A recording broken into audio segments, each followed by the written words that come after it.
Today's lecture focuses on nucleic acids, and you're familiar with nucleic acids probably with the terms DNA and RNA, and so that's what we'll be talking about.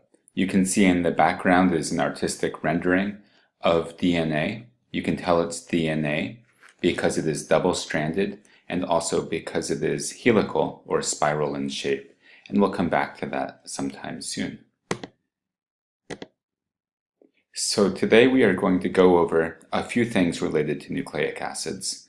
First, we'll talk about what are nucleotides, and we'll say they're the monomers of nucleic acids. We'll go over their structure too. Then we'll talk about the two main categories of nucleic acids, specifically DNA and RNA, and we will talk about the differences in structure between these two. Then we'll talk about what the roles are of both DNA and RNA. Finally, we'll go over the process of transcription, where information in DNA is used to make RNA, and we'll talk about the process of translation, where information in RNA is used to make proteins. Let's get started then. First, we were going to talk about the fact that nucleotides are the monomers of nucleic acids. It's been a while since we talked about macromolecules, so let's remind ourselves.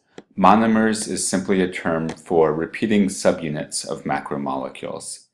We saw that monosaccharides were the monomers of carbohydrates. We saw that amino acids were the monomers of proteins, and so here the nucleotide is the monomer. Monomers of nucleic acids are more complicated than monomers of carbohydrates or proteins. They have three distinct parts for nucleotides, and so let's look at that structure. The three parts are listed here. There's a 5-carbon sugar, a phosphate group, and a nitrogenous base. Here on the diagram we can see these, and the center element is the 5-carbon sugar. Now on these diagrams they don't actually put a C where the carbons are, but anywhere that lines come together and it is unlabeled, you can infer that there must be a C there. So there's a carbon here, here, here, that's 3. There's one here, that's the 4th. And then there's one that they actually do label right up here, that's the 5th. And so that's why this is a 5-carbon sugar. Then attached to this 5-carbon sugar, we have a phosphate group. A phosphate group has phosphorus and oxygen in it, and it's labeled over here. And then on the other side, we have a nitrogenous base. A nitrogenous base is simply a compound that has nitrogen in it, and it behaves as a base, meaning that it increases the pH of a solution when it's added. And the nitrogenous base is going to be what gives different nucleotides their distinct properties, and we will look at that in an upcoming slide.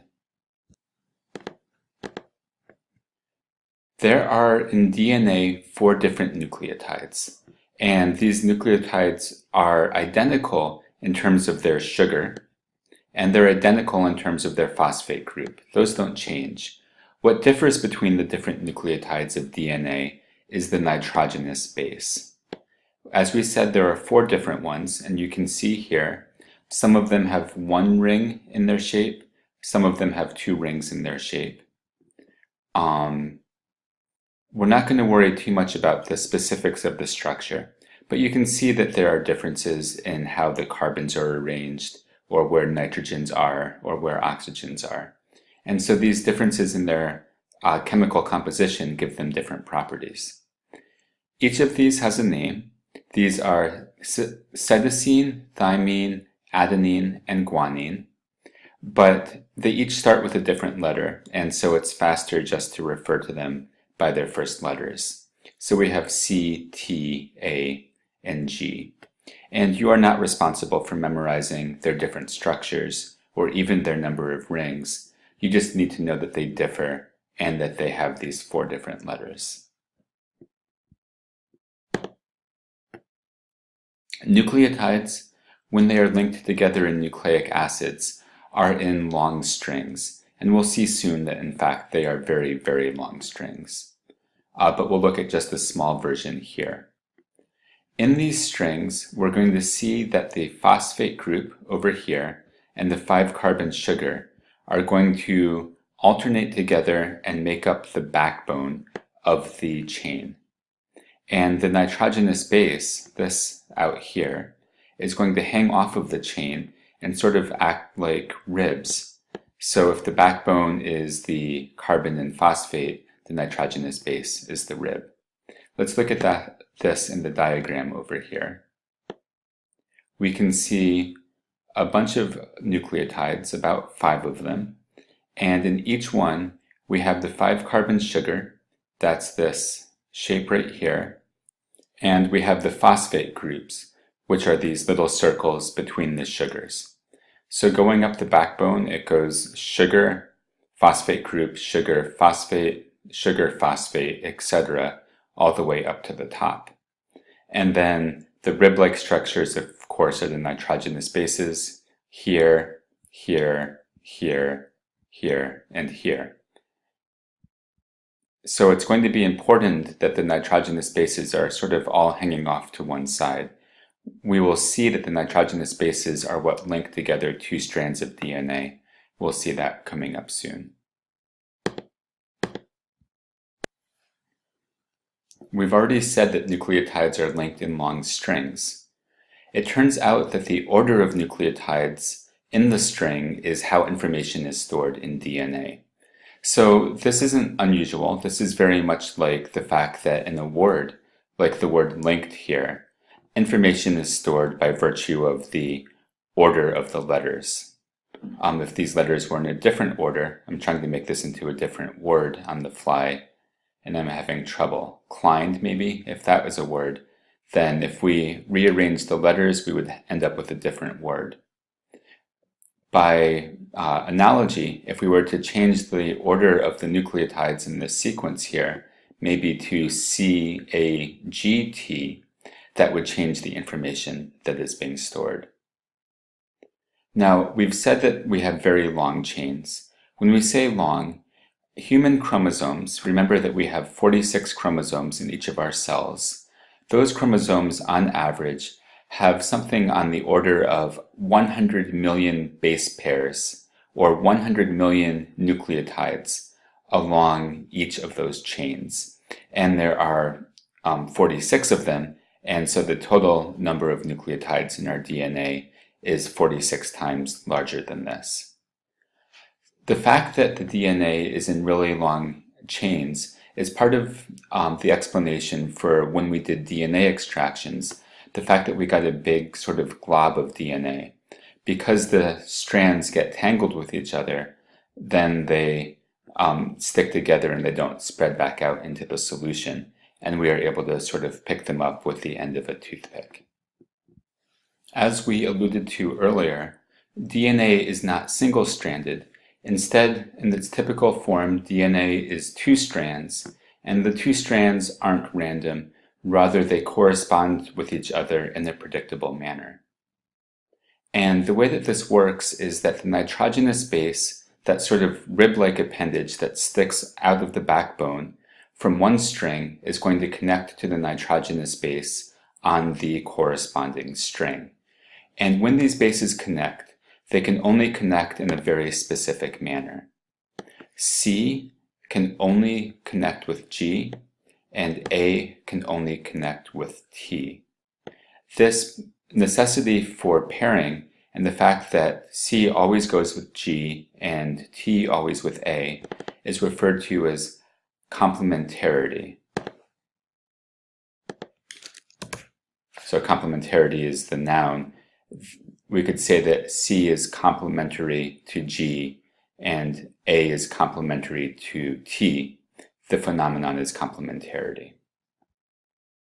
The upshot of this, the reason this is important, is that if I gave you one of these sequences, let's say I told you this left-hand strand, A, C, G, G, etc., and I didn't tell you anything about this right-hand strand, you could still come up with its sequence using these rules that we told you here. If there's an A here, there must be a T. If there's a C, there must be a G, and if there's a G, there must be a C, etc. In other words, the information in this strand is completely preserved by the information in this strand. We don't lose anything if we lost one of the strands in terms of the information.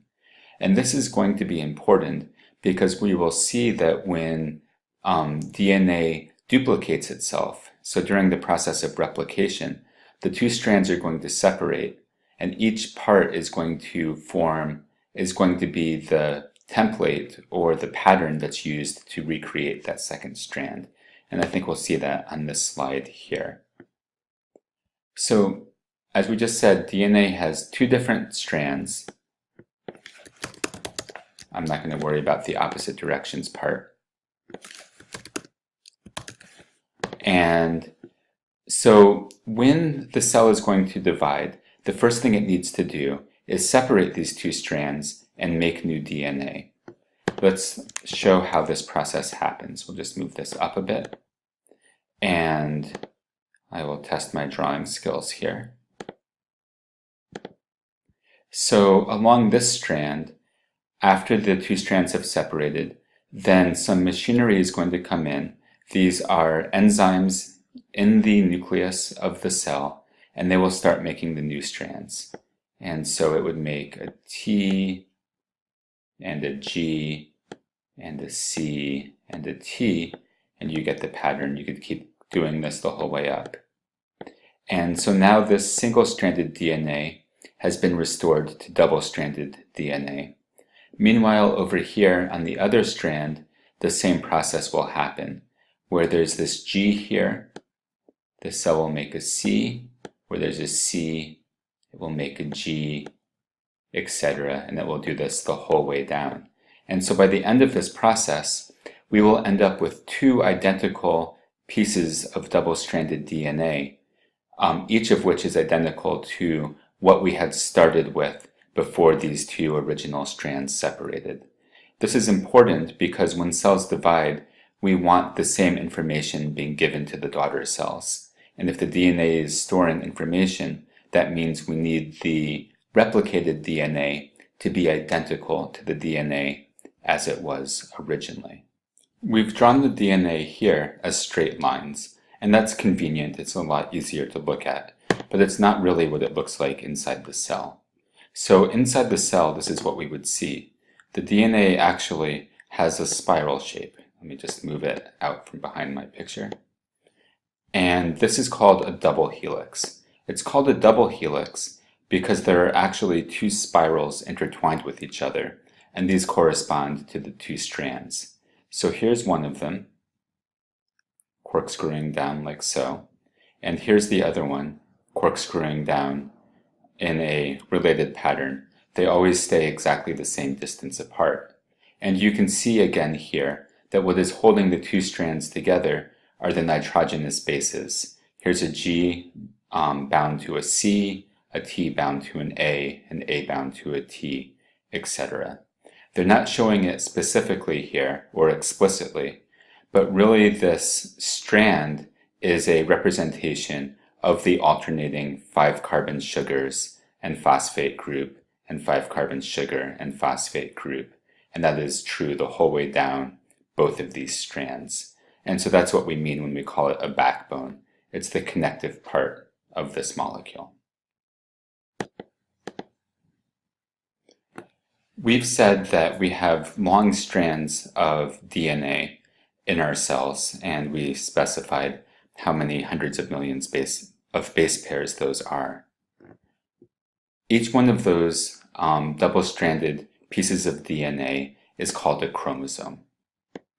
So we can define this simply as continuous sections of double-stranded DNA. Now, the number and shape of chromosomes differs among different kinds of organisms. Bacteria, for example, typically have only one chromosome, and it is round. In contrast, plants, animals, fungi, and other eukaryotes usually have multiple linear chromosomes. And so this is what we'll focus on because we're focusing on plants. I'll point out before we move on that because chloroplasts and mitochondria are both descended from bacteria, remember we talked about endosymbiosis earlier in the semester, that means that both chloroplasts and mitochondria have their own DNA, and in both cases it's a round chromosome. That's part of how we know that they came from bacteria in the first place. Chromosome numbers vary widely among both plants and animals. So I'm just going to give you a couple of examples of towards the extremes in some plants. There's a wildflower called Hieracium. This has only 8 chromosomes in it, so that's near the low end.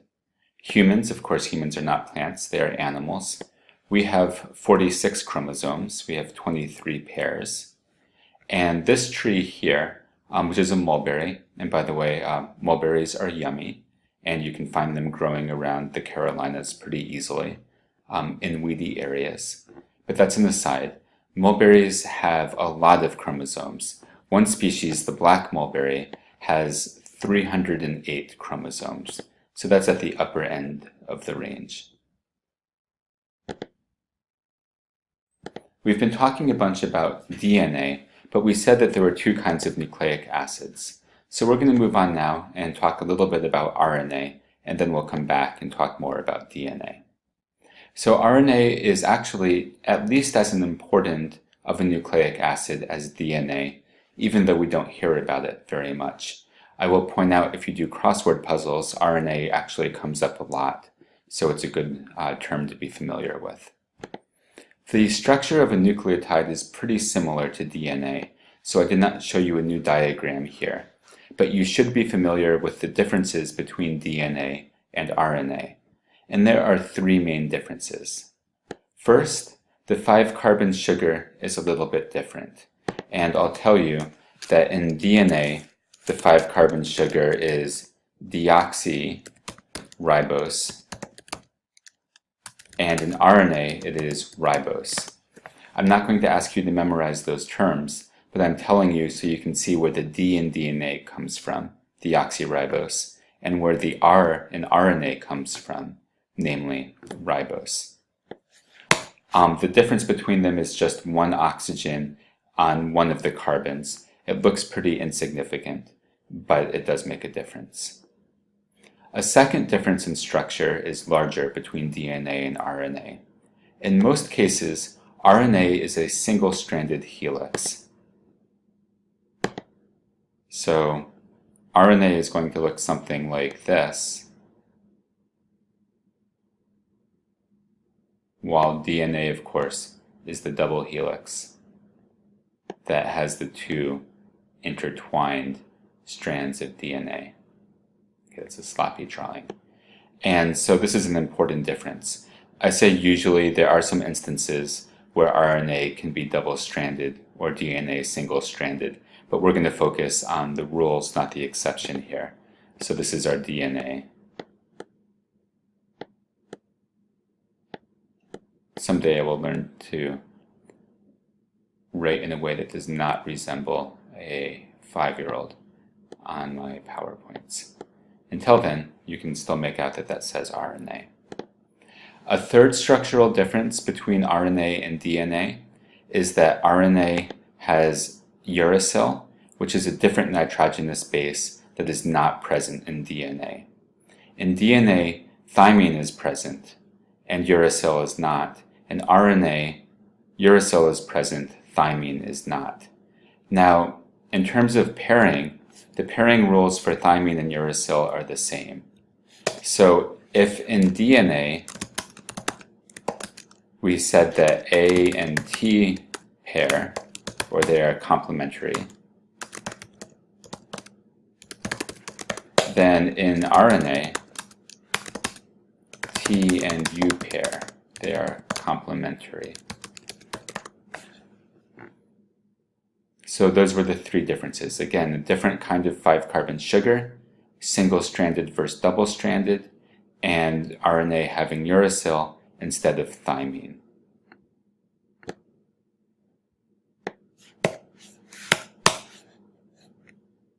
So let's continue on.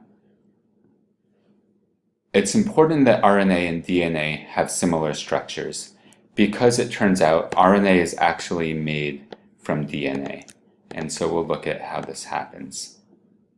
This is going to happen in the nucleus, and it's going to happen with a specific set of enzymes that are specialized for doing this process. Now, when RNA is made from DNA, it's going to take advantage of the fact that RNA can pair or is complementary to DNA. And so, as we said, C and G can pair, and A and U can pair. So what we're going to do is imagine a situation where these are our two DNA strands. And I'm just going to make them both, well, it's okay. We'll leave this as red. But this is DNA here.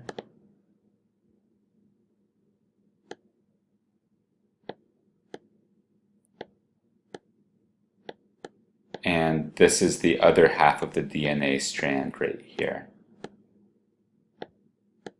It's looking a little bit better. When RNA needs to be made, then the two DNA strands separate. That D looks suspiciously like an R, so let's make sure that looks like a D. The two DNA strands separate, not along their entire length, but they just separate a little bit and they make sort of a bubble between them. And then a large enzyme comes on. The enzyme is called RNA polymerase, but you are not responsible for that.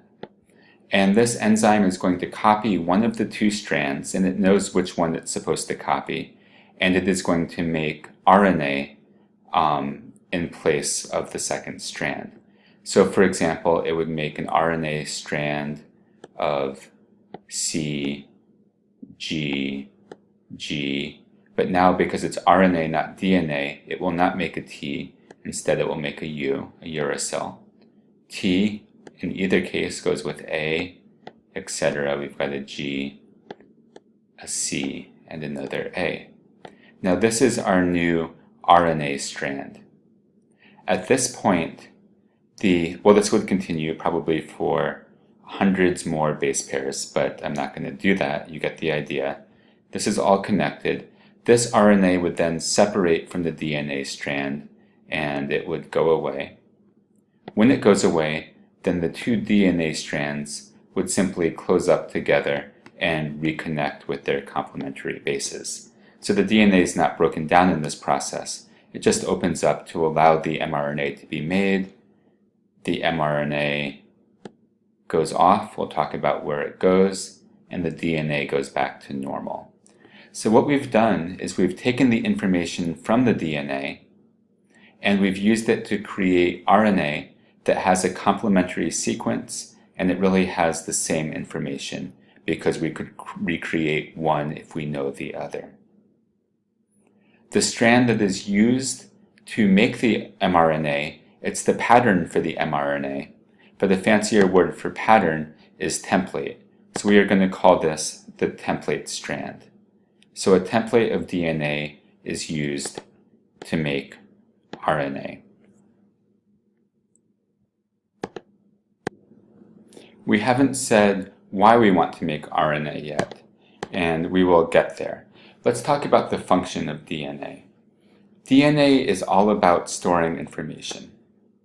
And the information that is being stored by DNA is, for the most part, the order of amino acids in particular proteins. The order of amino acids, if you remember back to our discussion of proteins and amino acids, we said that the order of amino acids in a chain is important because each amino acid has different chemical properties, and then those amino acids interact with each other, and that causes the chain to fold in different shapes. And we said the folded shape is what gives a protein its function. So it turns out that the information about the order of amino acids is stored in DNA. That really means that the function of proteins, information for that, is really stored in the DNA as well. And we can define the word gene. A gene is a DNA sequence on the chromosome that codes for one specific protein. So it is a specific literal section of DNA. It's some length of probably hundreds or thousands of just letters A, C, G, and T in some order, and that information can be used through RNA to eventually help us make a protein that has some particular shape and function. Now I've said here that it's a sequence that codes for one specific protein. That's a little bit of an oversimplification. Sometimes it's more than one, but for our purposes, we're going to just stick with the general rule that usually one gene codes for one protein. Now, genes are long. They can be thousands of base pairs long, but chromosomes are much, much longer. So every chromosome has many genes on it, and they're simply at different locations along the chromosome. We might have, for example, a chromosome that goes on for tens of thousands of bases, and in plants there might be a gene for flower color up here, a gene for leaf size right here, a gene for some protein that helps deter insects from eating the plant is right here, and a gene for some pigment might be right here, and that would continue all along the chromosome. There's some spaces that don't code for genes, some areas that do, more space, another area that codes for a gene.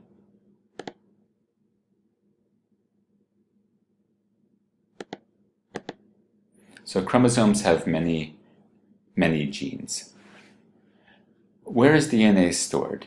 You probably know this, but if you don't, DNA is stored in an organelle, or a specific part of the cell called the nucleus. And this is the information storage center. Now, because information is stored in DNA and cells divide, it's going to be necessary that the cell be able to make new DNA. And as we said earlier, in fact, every time the cell divides, it makes an exact copy of every single chromosome. So before division is complete, two nuclei are formed, and there's a process, this is the process of mitosis, which we've talked about, that divides the copies such that one ends up in each of the new cells. So let's just note this is process of mitosis. Remember, mitosis makes identical copies of the DNA. Now, because all cells in the body, whether of a plant or an animal, are made by mitosis from the very first cell in that organism, that by extension means that all cells, let me fix this so you can see it. All cells in the body contain the information for every single protein in that body. So this means that one of your kidney cells has the information to make all of the neurotransmitters in your body, and your brain cells have the information to make all kidney-related proteins in your body. It doesn't mean that every cell makes every protein, but at least the information for every protein is actually stored in every cell in the body. Let's move on and talk about how information from DNA is actually used to make proteins. This is a two-step process. The first step is called transcription, and this just refers to when information from DNA is copied to make RNA. We talked about how that works already. And so again, the name of that is transcription. It's important because DNA does not leave the nucleus. However, RNA is able to exit the nucleus and move out to the cytoplasm where proteins are made. So this gives us a vehicle to move the information to where we need it. The second step in this process is that information in the RNA is used by structures called ribosomes. And these are in the cytoplasm, and they will take the information from the RNA and use it to connect amino acids together in the proper order. This whole process of using RNA to connect amino acids is called translation. Again, transcription is DNA to RNA. Translation is RNA to amino acids. This process involves three different kinds of RNA that we will focus on. I'm going to pause and just rearrange these words so they aren't behind my screen. Actually, what we can do is this. Okay, now you can see. So the three different kinds of RNA are messenger RNA, which is also called mRNA. The M is just short for messenger. And this is the copy of the DNA that was made and sent out from the nucleus to the cytoplasm. The second kind of RNA is ribosomal RNA. So we said that ribosomes were the organelles that take the information from mRNA and use it to connect amino acids together in the proper sequence.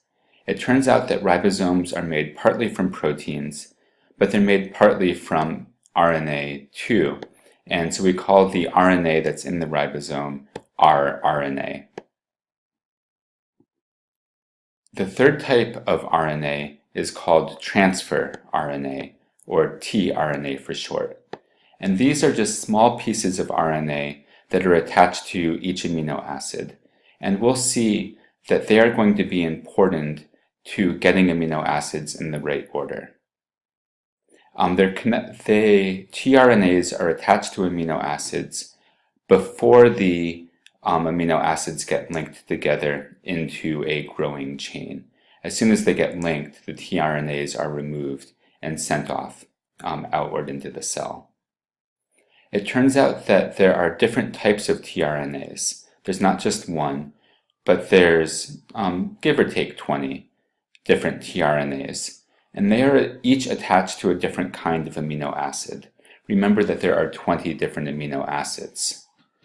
And so it's going to turn out that the ribosome knows which amino acid to put in next based on the tRNA it is attached to. It's going to do this by matching the tRNA to the mRNA that it is decoding to choose the right amino acid.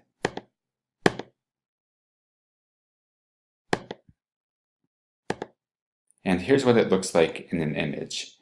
This is a cell, and this big purple area is the nucleus. You can see in the nucleus we have that process of transcription going from DNA to mRNA. Then the mRNA gets sent out, and now it's represented by this pink line right here. Out in the cytoplasm, this area outside of the nucleus, we have a ribosome, which is this structure right here.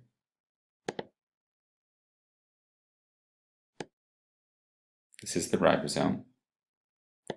We have a growing chain of polypeptides. That's this chain right here.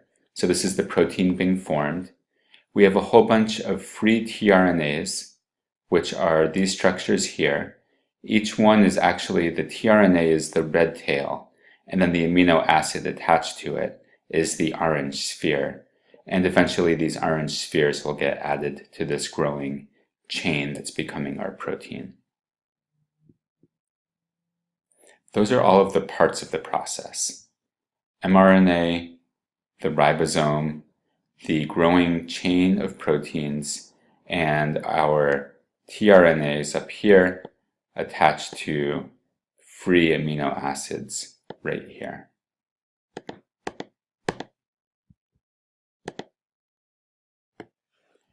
The process of translation is a little bit complicated because we need to take the language of nucleic acids and translate it into the language of proteins.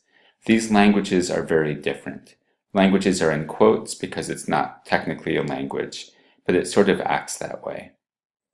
For DNA and RNA, both of these languages only have 4 letters.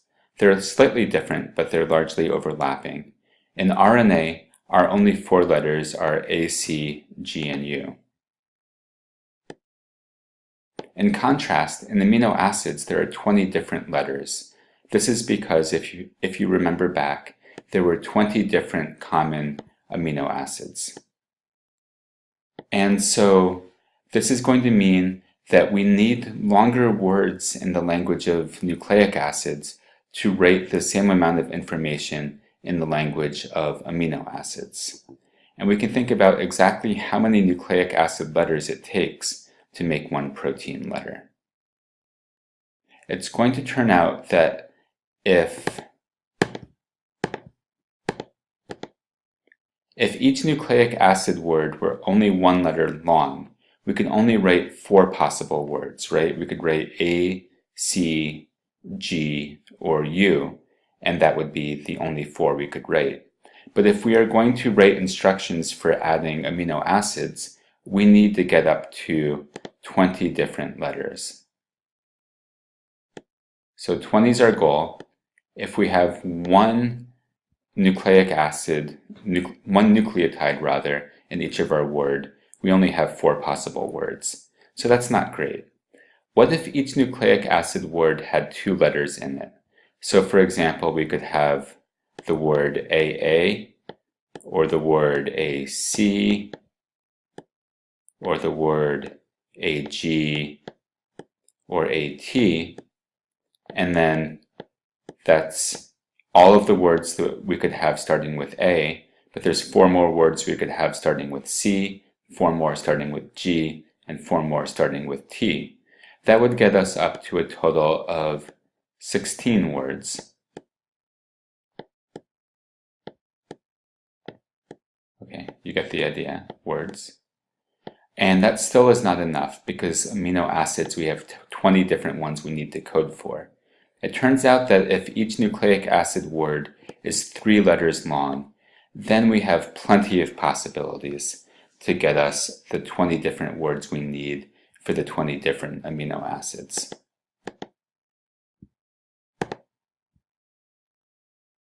So, because of this, each type of tRNA includes on it a 3-letter nucleic acid word.